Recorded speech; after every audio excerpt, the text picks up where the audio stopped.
Hi everyone and welcome back to Script and Scribe. I'm Kat and I have the messiest hands ever because I actually did this video without recording it. So I talked it all through, I did the swatches, and then I realized that I hadn't been recording. It did switch off at some point, the camera, and then I pressed play again thinking it had just cut out, but really I only got the last half. So I'm going to start again and wish me luck. Let's hope this goes more smoothly. It is my first, currently inked, and I'm really excited to be doing this because I've been thinking about the way that landscapes look, and one of my favorite places that I've lived, well, there's two. I really enjoyed living in Bremerhaven in northern Germany and also in East Anglia in England. And I was torn between setting my palette for May as something that you would see in the colours in the north of Germany by the North Sea, or going for something really inland with the flat fens, and I decided the fens was going to win out. So these are the colours of East Anglia in England. Let's just say representative because they're not 100% faithful. But before I get into the actual theme colours, I think I'll share a little bit about the cheap pen that I'll be using as an everyday writer and the standard black ink that I'll be using, because aside from the more vibrant colours that fit this palette, I'll want something that's standard to use all the time. So I've gone with a black ink, which is the Erbin D Pearl Noir, and this is a sample from Cult Pens. So we'll just very quickly swatch that. Just spread that around. That's looking a bit grey because I've been a bit mean with my sample. So there we go, saturated a bit more on this end. So that is Pearl Noir from Erbin D. And this pen is not very well known. It is a Kako Retro. They retail for about £9.99 and I got my usual 20% off. They are a Chinese brand which is not as well known as Jinhao or Hongdian or any others, and yet their price point is higher up, and I think that's because the plastic does feel a little bit more robust, and yet there are certain things that I still prefer in the Jinhao. That said, this converter is one of the smartest looking converters in any pen I found, and it says born for excellence on there. It's a very good converter, but seriously, don't expect anything high end from it. It is meant to be an everyday writer. It is plastic, and the design of this is it's got a hooded nib. It's an extra fine nib, as you can see, and I'm really happy with how extra fine that actually is.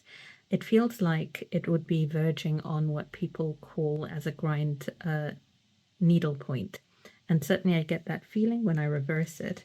So the reverse writing is very easily done.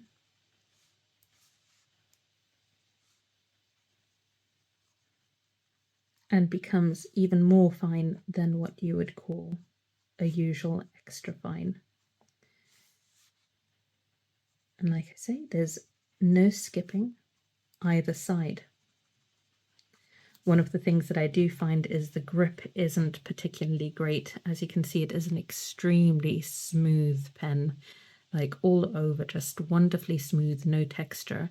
And what that means is every now and then when I've been writing, if I don't pay attention to the way I'm positioning my pen because of the angle that I use, I don't notice when I've suddenly sort of like turned it over. And then I'll be like, oh, that's gone really thin again. And that's because I've rotated. So it doesn't give me much of a visual point, and it doesn't provide the grip to keep it from rotating a little bit in my hand, but that is my experience and your experience might be different. Still, I think it is a decent everyday writer. and I'm quite pleased with it. Next up we go to Kelly Green, and this is more electric than I do tend to see in the colours of the fens, but you could say that it is representative of the colours of the grass that you get on the grass, you know, like on the verges. So that sort of like new grass that comes along before everything sort of deepens into the colors of summer and then starts to get muted when we get into the colors of autumn. So we'll just spread that along there.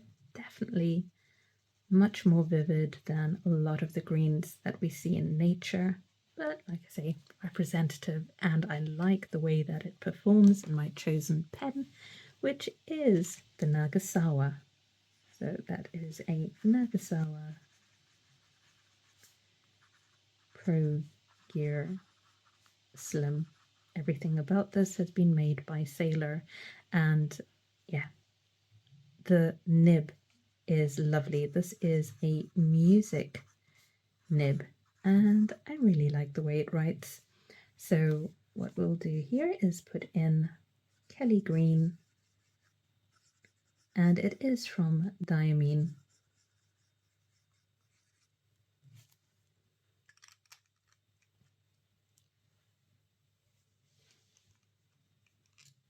So the music nib is one of the broader nibs that I've been using, definitely not as broad as a stub, but it is kind of getting towards there, and I do like that quality that it gives to your writing, that sort of wide and then narrow depending on the angle that you use it at. I don't think I'm making the best use of it yet, but it is early days and hopefully I'll learn the best way to write with a music nib. Then we go on to something that is representative of the sun, the rays of sun that we get, and almost, but not quite, because it is deeper, almost like all of the wildflowers, the sort of daffodils that we see, and the lovely little wildflowers in yellow that are scattered throughout. Also, the rapeseed flowers, and yeah, I think this is a very cheerful yellow too, because a star-spattered hill from Wiringil has got loads of glitter. Look at that, isn't that gorgeous? So if I just shake that up, it gives you a sense of, you know, like the movement we get with the wind on the flowers, or just the way that the colors are streaked in a sky sometimes. So I like that. A Spattered Sky from Wiringil, and it is their Korean Writers series.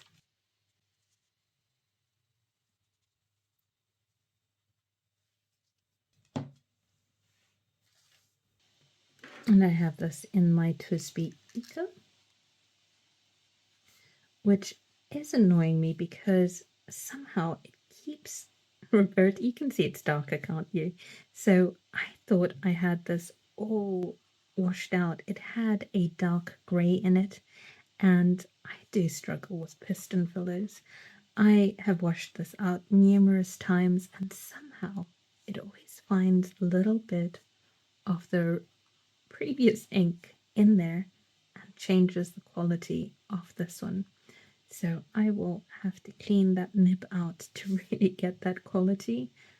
And it's so strange because a moment ago, I'll show you this. This is the sample I did before I realized that I had not been recording, and you can see that I cleaned out the nib and got it to write perfectly. It was really just a mystery how my piston pens do this to me. Am I the only one who experiences this, where you think you've got it washed out because it writes exactly the color of your sample, and then suddenly it goes boom, I've just sort of like found a little bit of the previous ink color in the feed or in the nib, and I've been diluted with the new ink you've put in, and I've created something new that's an in-between. I don't know, maybe it's just me, but yeah, a bit surprised. But anyway, that is the way I am going to be writing. Then we have a Jug of Sangria from Diamine again, and this is a muted pink. It's sort of got a greenness to it. That's how muted it is. I like it. I do love my muted colors, and for me, this is sort of almost representative. It's too dark to be the apple blossoms, but it's sort of getting there. And the reason I've used that is because I have hardly any pinks. So the pinks that I tend to have are Australis Rose and a Jug of Sangria. And this sort of feels like it also fits the dog roses. So I have paired that particular one with the Asveen, another piston pen, and I think this one is not going to let me down. I'm sure that I have washed this out several times. So a jug, yep, it's right, of sangria. This is the right color. So this is a fine nib. So the only thing else I can say about this pairing, which I think is really good, and I love the performance of this piston, I have put a teeny tiny amount of ink in this one because I don't see myself reaching for pink very often. I don't see myself having to write in pink ink unless I do some sketching. Right, so I'm going to go on to, very much in keeping actually with that pinkness, but for the sky rather than the flowers. So what we're expecting from this is to also see blue. And in fact, when you first see the bottle, you mainly see that it's blue. It's like Dawn from Dominant Industry. Looks like a very sort of like purpley blue color. But behind that purpley blue, or to highlight the purpley blue as a sky, you've got this purple and baby pink shimmer. So let's shake that up. Isn't that gorgeous? You can just see the way it's lifted the whole color. And let's dive in there. And once we lay this down, what we should see is a blue. I spread that along and it's still looking very blue, but that sort of changes. I can only take off my hat to people who do this all the time because I had my camera cut out again, so you didn't get to hear me actually talk about this. I'll just go through it again because the pen is a Joyful Saturday pen, and I feel like this combines so well with Dominant Industries Dusk. And Dominant Industry does this fantastic range of different skies, and you can see how this is drawing. Originally it just laid down as a sort of like dark blue, and now you're really getting the sort of blue with the purple and the pinks in it. And it's the same with the writing. It started off blue, and now when we get closer in you can see a pink overlay, which is really gorgeous. So while it is still recording, yes, let me check, it is, here we go. You can see that it lays down nice and juicy because this is an M nib from Bennu, which is a Schmidt nib. Really nice and reliable and great with shimmer inks like this particular one. So I will let that dry and come back to it because that is the sky, and now we're going to go to the ground. And this is slightly more red leaning than I would go for usually. So the reason I say usually I would go for something darker is that the east of England is very agricultural, and before the planting what you'll see is these pitch dark fields. So I equate the really dark soil with the time that the fields aren't really in use and are getting prepped to be all nice and nutritious again, sort of making sure that they're not totally stripped of their nutrients, so they have this really dark soil look. And May, I feel like, is more about the different paths that we see, the walkways, and this is a totally representative color for the sort of paths that you find on the public footpaths. So this I have paired with Opus 88 Harmony, and I've gone for the one that seems to be a slightly less popular version of the gold-plated pens from Opus 88, because the one that has been flying off the shelves is the one with the sort of coffee gradient to it, or coffee swirls. And coffee colored pens, as we know, fountain pens are so popular. So this one is a bit of an overlooked one. It's got a bit of an abstract Picasso look to it in some ways, with the swirls of the brown, grey and red in it. But I do like the pearlescent look to it. The nib function as well is really good. This is a fine nib. And this is the Opus 88. And one thing I will say is that with the Opus 88s, I find them very rigid. I quite like that. This one has got the tiniest bit more bounce than the other Opus 88 nibs. And that is in no way to say that this is a bouncy nib, because it isn't. It definitely has that feel of an Opus 88, but it just feels a tiny degree softer. So I think that is the quality of the gold plating coming in. And this here was again from Wearingill, a Korean brand. And this is Cowardly Lion, which is from the same set as Dorothy. And I'm getting ahead of myself because I haven't shown you Dorothy yet, but I am coming back to that. Dorothy is another example of the skies. So there we go. It has the quality of a day sky, but with the greyness of the clouds mixed in. I could have gone for something even more grey, because even though it is spring, April and May tends to have a lot of rain in the Fenlands. Very much like when I was talking about Bremerhaven, the North Sea skies, it's very similar. So this here, I think, is a good representation. I'm just going to actually use my pen to do the sample. Oh, it's a very generous sample as well. And there we go. So this is Dorothy from Wearingill. And that shows you that I have got 1, 2, and 3. This is the Star Spattered Sky from the Korean literature, and this is obviously from the Wizard of Oz collection. Now this here is a fine nib, and it is a Jinhao. So this one retails for about £5. Jinhao pen.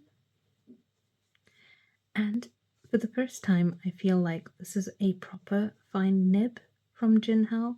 So I wouldn't actually put any shimmer into this navy blue pen of mine.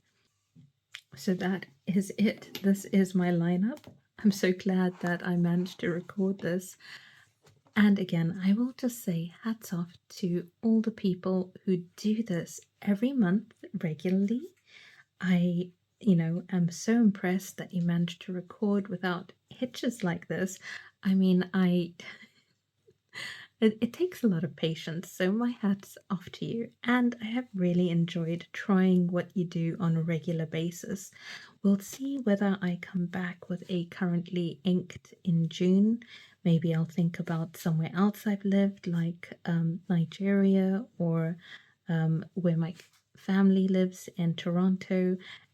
Get some of their sort of like seasonal colors, and yeah, and compare it with some of their local pictures, that sort of thing. We'll see. Thanks so much for joining me, and take care.